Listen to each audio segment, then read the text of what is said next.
Hello दोस्तों, आज सुनिए पति, पत्नी और नौकरानी की दिलचस्प कहानी। चलिए शुरू करते हैं। शीतल और अभिमन्यु की शादी को 5 साल हो चुके थे, लेकिन अभी तक उनका कोई बच्चा नहीं हुआ था। इसकी वजह से शीतल और अभिमन्यु परेशान रहते थे, लेकिन उन दोनों से ज्यादा परेशान थी शीतल की सास, यानी अभिमन्यु की माँ जानकी देवी। जानकी देवी चाहती थी कि जल्दी से जल्दी उनकी गोद में पोता या पोती आ जाए, और इसीलिए वो अपनी बहू शीतल को लेकर एक दिन हॉस्पिटल पहुंची। डॉक्टर मैडम, जरा ठीक से चेक करके बताइए ना। कई बड़े बड़े डॉक्टर को दिखाया है, लेकिन मेरी बहू माँ ही नहीं बन पाती। मैंने शीतल को बहुत अच्छे से चेकअप किया है। देखिए, बात यह है कि शीतल के अंदर माँ बनने की कैपेसिटी नहीं है। ये आप क्या कह रही हैं डॉक्टर साहब? कोई तो इलाज होगा ना, कोई दवाई दे दीजिए। देखिए, कुछ प्रॉब्लम ऐसी होती है जिनका कोई ट्रीटमेंट नहीं होता। आई एम सॉरी टू से, लेकिन शीतल कभी माँ नहीं बन सकती, क्योंकि उसके यूट्रस में अंदर से ही कुछ प्रॉब्लम है। घर आने के बाद क्या हुआ माँ? कहाँ लेकर गई थी आप शीतल को? अरे कहाँ लेकर जाती, डॉक्टर मैडम के पास ले गई थी, लेकिन तेरी बीवी तो कभी माँ बन ही नहीं सकती। मम्मी जी, इसमें मेरी क्या गलती? अगर अंदर से कोई प्रॉब्लम है तो उसमें मैं भी कुछ नहीं कर सकती। जानती हूँ, ये बात डॉक्टर के मुंह से सुन चुकी हूँ। अब दोबारा मेरे सामने इस बात का गाना मत गा। अरे माँ, परेशान होने की जरूरत नहीं है, हम सोचते हैं ना कुछ। अरे क्या सोचेगा तू? जब डॉक्टर कह चुका है कि तेरी बीवी माँ नहीं बन सकती, तो बता क्या सोचेगा तू? कहाँ से लाएगा बच्चा? माँ, ये तो मैं भी नहीं जानता। अभिमन्यु, क्यों ना हम अनाथ आश्रम से एक बच्चा गोद ले आए? क्या फर्क पड़ता है बच्चा हमारा हो या गोद लिया हुआ? हाय, बड़ी बातें बनाने वाली। क्या फर्क पड़ता है? अरे क्यों फर्क नहीं पड़ता? मुझे इस वंश को आगे बढ़ाने के लिए मेरे बेटे का खून चाहिए, किसी दूसरे का नहीं। लेकिन माँ, आप जानती हैं कि ये अब पॉसिबल नहीं है। मैं कुछ नहीं जानती। मैं किसी पराये की औलाद को इस घर में अपना पोता या पोती बन के बढ़ता हुआ नहीं देख सकती। मेरा वंश मेरे बेटे के खून से ही आगे बढ़ेगा। लेकिन मम्मी जी, ऐसा कैसे हो पाएगा? आप अच्छी तरह जानती है ना, मेरा और अभिमन्यु का बच्चा नहीं हो सकता। तो मैं अपने बेटे की दूसरी शादी करवाऊंगी, और अपनी दूसरी बीवी से यह मुझे बच्चा पैदा करके देगा। ये आप क्या कह रही हैं माँ? मैं किसी और से शादी नहीं करने वाला। मेरे रहते हुए आप अभिमन्यु की शादी किसी और से करवाएंगी? मम्मी जी, आप ऐसा कैसे कर सकती हैं? तू बस देखती जा बहू, मैं ऐसा कैसे कर सकती हूँ। कुछ दिनों के बाद, अभिमन्यु, मैंने तेरे लिए लड़की ढूंढ ली है। माँ, मैं आपको कितनी बार समझाऊं, मुझे किसी से शादी नहीं करनी है। पहले मेरी बात सुन। ये जो चमेली है ना, हमारे घर में काम करने आती है, वो तुझसे शादी करने के लिए तैयार है। मम्मी जी, आप अभिमन्यु की शादी एक नौकरानी के साथ करवाएंगी? वो इसलिए क्योंकि चमेली दिखने में बहुत खूबसूरत है, बच्चा भी सुंदर ही होगा। मम्मी जी, लेकिन एक बच्चे के लिए अपने बेटे की शादी नौकरानी के साथ करवाना, क्या ये सही है? अगर अभिमन्यु ने शादी नहीं की ना, तो मैं अपनी जान दे दूंगी।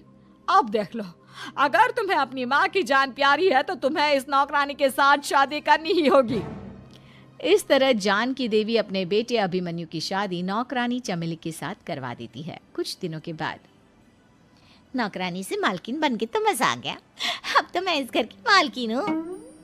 देखो, अपने आप को ज्यादा मालकिन समझने की कोशिश मत करो। एक बार तुम्हारा और अभिमन्यु का बच्चा इस दुनिया में आ जाए, उसके बाद तुम इस घर से हमेशा के लिए चली जाना।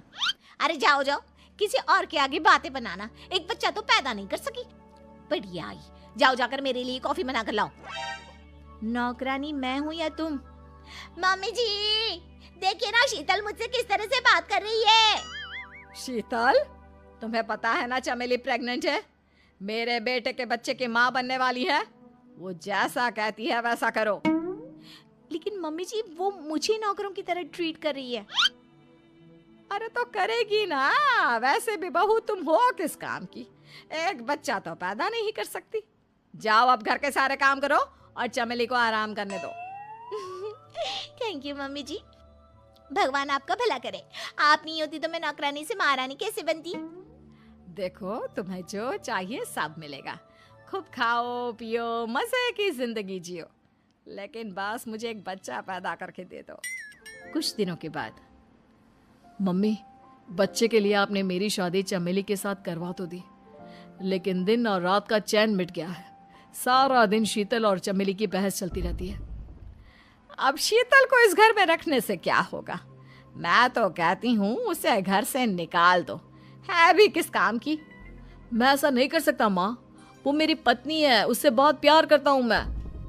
तुम्हारी पत्नी चमेली है, चमेली, उससे प्यार करो। अरे तुम्हारे बच्चे को जन्म देने वाली है वो। अभिमन्यु, मैं खुद ही इस घर से चली जाती हूँ। वैसे भी अपने ही घर में नौकरों की तरह रहकर परेशान हो चुकी हूँ। घर की नौकरानी मेरे ऊपर हुक्म चलाती है, वो तुम्हारी पत्नी बन चुकी है। अब मेरा इस घर में क्या काम। अभिमन्यु के बार बार रोकने पर भी शीतल उस घर से चली जाती है। कुछ दिनों के बाद चमेली एक बच्चे को जन्म देती है। भगवान ने मेरी सुन ली, मेरे बेटे का घर भर गया, उसका अपना बच्चा इस दुनिया में आ गया। मम्मी जी, बच्चे को हाथ लगाने से पहले मेरी एक शर्त तो सुन लो। तुम कहना क्या चाहती हो चमेली?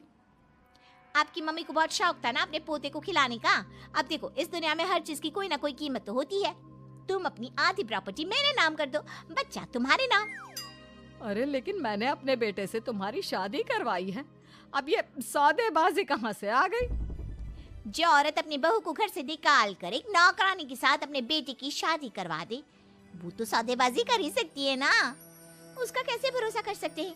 मुझे बस आप लोगों की प्रॉपर्टी चाहिए, उसके बाद ही बच्चे को आप हाथ लगा सकते हैं। मैंने कहा था ना मम्मी, आप गलत कर रही हैं। देखिए, उसका नतीजा आपके सामने है। जब शीतल को पता चलता है कि अभिमन्यु और चमेली का बच्चा दुनिया में आ गया है, तो वो अपने घर पहुंचती है। अभिमन्यु, कहाँ है आपका बच्चा? क्या मैं उसे देख सकती हूँ?